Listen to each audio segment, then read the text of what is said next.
In this video, we are going to see about Project Lombok tool. This is very important tool and very simple tool, and it is mainly used while creating your project classes or entity classes. What is this Project Lombok tool? Is Project Lombok tool. Lombok is a Java library tool. It's a Java library tool that is used to minimize the boilerplate code. It is used to minimize the boilerplate code and save the time of developers.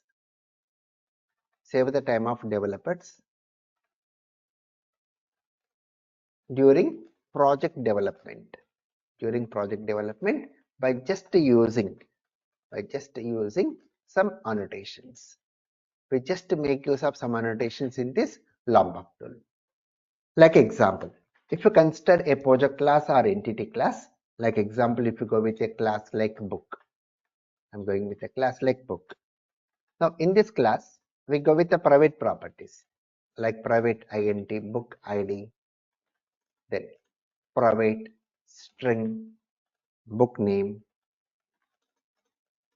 private double, book price, like this. Now, once we create this project class or entity class, we go with what? We create constructors. We create setters. Like example, we create a setter method like public void set book id, which takes int book id as argument, and we'll say this dot book id equal to book id. So similar way, we create getter methods. Like one of the example I'm taking, only part of the code here. Public string get bname, where it returns the value of bname.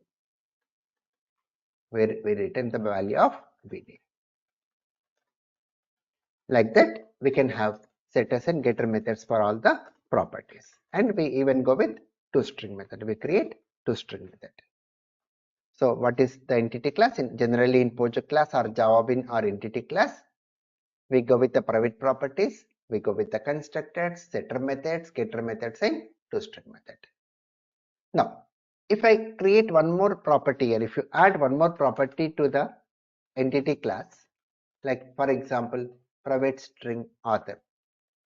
So whenever we add the properties, whenever we update our entity class, we have to update our constructors, we have to update our setters, we have to update our getters, we have to update our toString method. Now, if I change the property also, for example, if I'm making this property name like book name, when we change the property name like book name, we have to go to the constructors and update the code. We have to go to the setter methods, update the code. We have to go to the getter methods, update the code. For example, like get book name. We have to write here what? Get book name. So we have to update our method names. Here also what we have to return book name. So whenever the property is getting modified, we have to update our code. Even like example, if I change the data type here, for this book price, if you change the data type to integer, again we have to go back to the code and update our code. Means whenever our project class or entity class is getting modified, every time we have to go to the constructor, setters, getters, toString method and update our code based on the property name or based on the property type, like that. And whenever we add new properties, again we have to update the code. So this is the drawback what we are facing, and this is repetitive job. So whenever we create entity class or project class, every time we have to create constructors, setters, getters, toString. Again, if you create one more entity class, again we have to create constructors, setters, getters, toString. So this is repetitive job for us. That repetitive job only we call boilerplate code. So in order to minimize this or to remove this boilerplate code, we make use of Project Lombok tool. And how to use? By just using some annotations. Like example, the annotations are like above the class, if I just use no args constructor, and all args constructor, then creating constructors is not required. Then if you are using an annotation @setter, @getter, then setters and getter methods are not required. If you use annotation @toString, then creating toString method is also not required.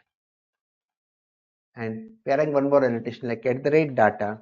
This is similar to @setter, @getter, and @toString. Instead of using these three annotations, we can simply even use @data also.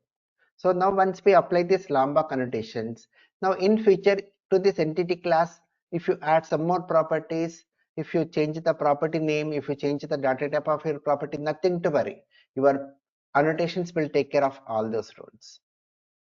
So in that way, it is going to reduce lot of burden, lot of time to the developers during project development. Then, how to download this Lombok tool? Download Lombok. How to download this Lombok tool is by using this URL. We can download like https://projectlombok.org download. Projectlombok.org download. Open search engine like Google, and you can search here for projectlombok.org download. Now here you can find this download link. Click on this download link. See, once it gets downloaded, run this application. Just run this project lombok.jar file. Run this application. Now here we have to specify the location for which you want to use this Lombok tool. I want to use this Lombok tool for our Spring tool suite, STS IDE.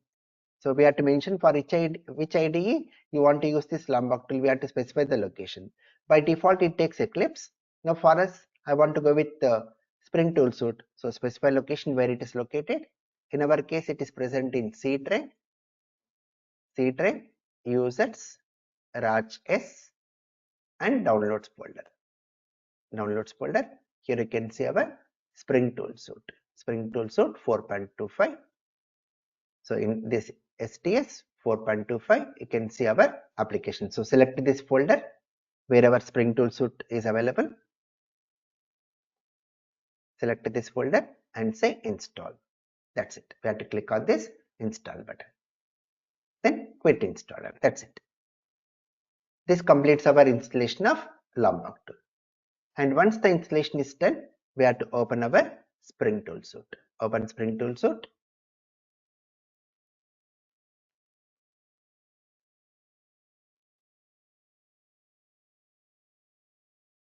And one more point here. After installing Lombok tool, if the IDEs are open, close the IDEs and reopen. And we have to reopen. This one you should remember. Now choose the workspace. You can go with some workspace.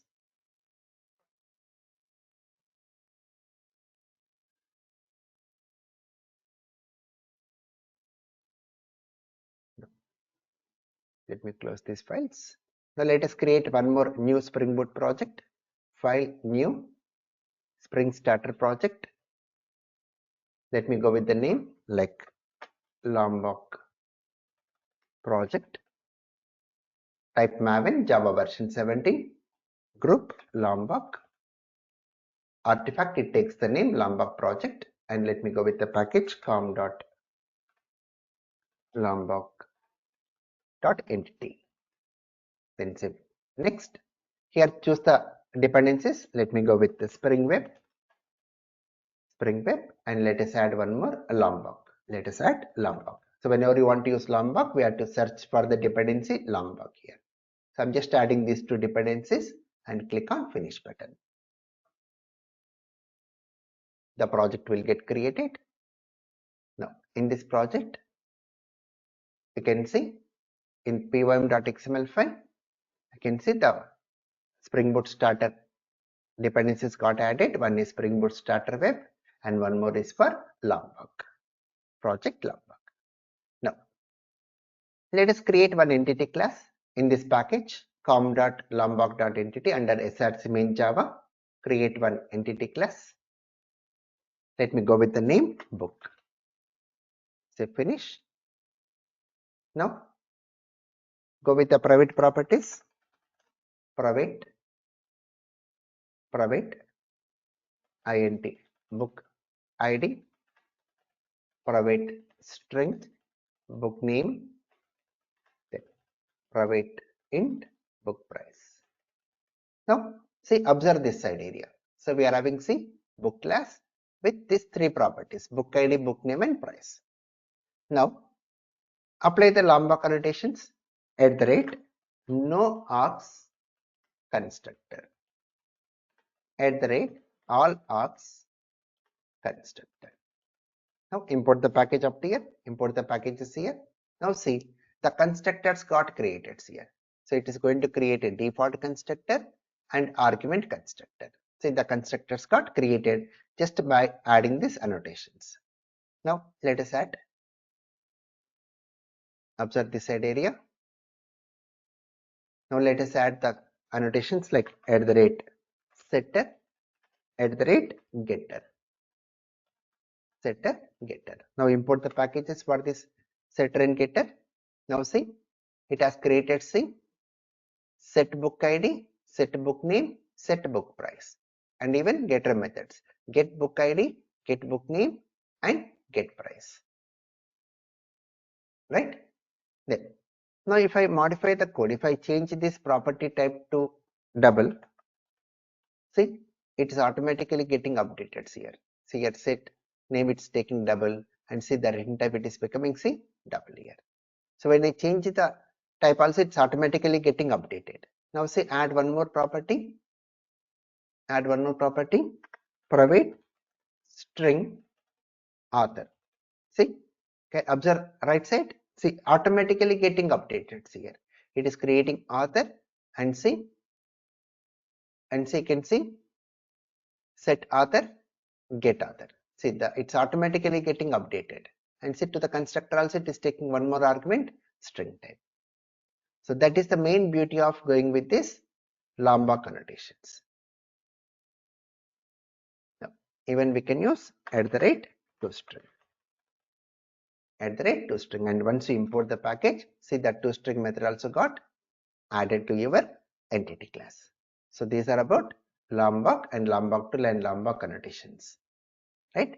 So whenever we are creating projects, we make use of this Lombok tool when we create project classes or entity classes for your project. That's about in this video. Please subscribe, like and share. Thank you.